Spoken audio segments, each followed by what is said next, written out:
హుషారు పెట్టెలు movie review ఓసారి కూడా చూద్దాం.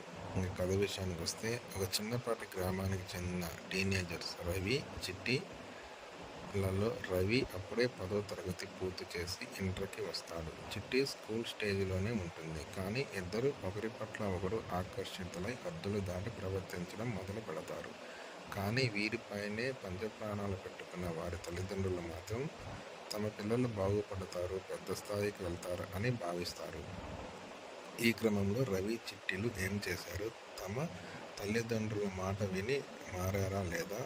ఈ ప్రాసెస్లో వారు తెలుసుకున్నది ఏంటి? ఈ చిత్రం ద్వారా దర్శకుడు ఇచ్చిన సందేశం ఏమిటి అనేది తెలియాలంటే ఈ సినిమా చూసి తీరాల్సిందే. ఇంకా ప్లస్ పాయింట్ విషయానికి వస్తే, ఈ చిత్రంలో మొదటిగా మాట్లాడుకోవాల్సింది మాత్రం దర్శకుడు తీసుకున్న బోల్డ్ అటెంప్ట్ కోసమే అని చెప్పాలి. తాను ఇచ్చిన సందేశం ఇందులో చాలా బాగుంది.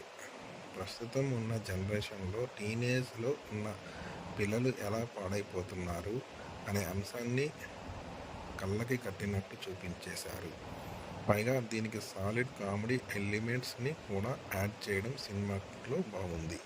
ఫస్ట్ హాఫ్, సెకండ్ హాఫ్లో కొన్ని కామెడీ సీన్లతో పాటు అక్కడక్కడ ఆలోచించేసే సన్నివేశాలు ఇందులో యాడ్ చేయడం వంటివి బాగున్నాయి.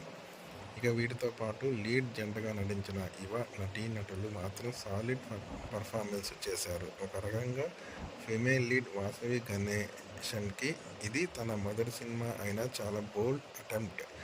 ఆమె ధైర్యానికి ఇందులో మెచ్చుకోవాలి. అలాగే తన పాత్ర ఆమె బాగా చేసింది. ఇంకా యువ నటుడు కూడా చాలా బాగా చేశాడు. తన లుక్స్ కానీ నటన కానీ సినిమాలో బాగున్నాయి. ఇక వీరితో పాటు తమ తల్లిదండ్రుల పాత్రలు నటించిన గోవర్ధన్ రెడ్డి, రమేష్ చాలా బాగా చేశారు. వీరితో పాటు ఇతర నటీనటుల పాత్రలు కూడా చాలా బాగా చేశారు. ఇంకా మైనస్ పాయింట్ విషయానికి వస్తే, ఎంత సందేశం బాగున్నప్పటికీ దీనిని చెప్పే ప్రయత్నంలో చూపించిన బోల్డ్ కంటెంట్ పరంగా మాత్రం ఇంకాస్త కేర్ తీసుకోవాల్సింది. ఇద్దరు టీనేజర్ల నడుమ కెమిస్ట్రీని చూపించిన విధానం మరీ మితిమీరినట్టు అనిపిస్తుంది. సో వీటితో స్లోగా చూసిన ఆడియన్స్కి సినిమా ఓకే, కానీ ఫ్యామిలీ ఆడియన్స్తో కలిసి చూద్దామనుకుంటే ఖచ్చితంగా ఈ సీన్స్ ఎబ్బెట్టుగా అనిపిస్తాయి. ఇక వీటితో పాటు అక్కడక్కడ సీన్లో లాజిక్ కూడా మిస్ అయినట్టు కనిపిస్తుంది. వీటిని సింపుల్గా వదిలేస్తారు.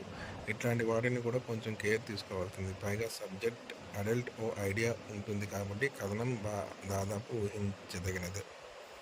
ఇంకా సాంకేతిక వర్గం గురించి వస్తే, సినిమాన విలువలు బాగున్నాయి, సంగీతం బాగుంది, ఎడిటింగ్ బాగున్నాయి, పాటలు డిజైన్ చేసిన తీరు, ఆయా పాత్రలు తగ్గట్టు ప్లాన్ చేసిన కొన్ని బ్యాక్గ్రౌండ్ సాంగ్స్ చాలా బాగున్నాయి. రుద్రసాయి కెమెరా వర్క్ చాలా బాగుంది. ఇంకా అడల్ట్ కంటెంట్ కొంచెం తగ్గించుంటే ఈ సినిమా ఓకేగా ఉండేది. మొత్తానికి ఈ సినిమా టీనేజర్స్ వరకు ఓకే, కానీ ఫ్యామిలీ ఆడియన్స్ ఈ సినిమాకి కొంచెం దూరంగా ఉండడం మంచిది. పిల్లలు బిలో 18 years ఈ సినిమాకి అవాయిడ్ చేయవచ్చు. అబౌట్ 20 years వాళ్ళే ఈ సినిమా చూడడానికి నేను ప్రిఫరెన్స్ ఇస్తాను. ఇచ్చే రేటింగ్ 2.55.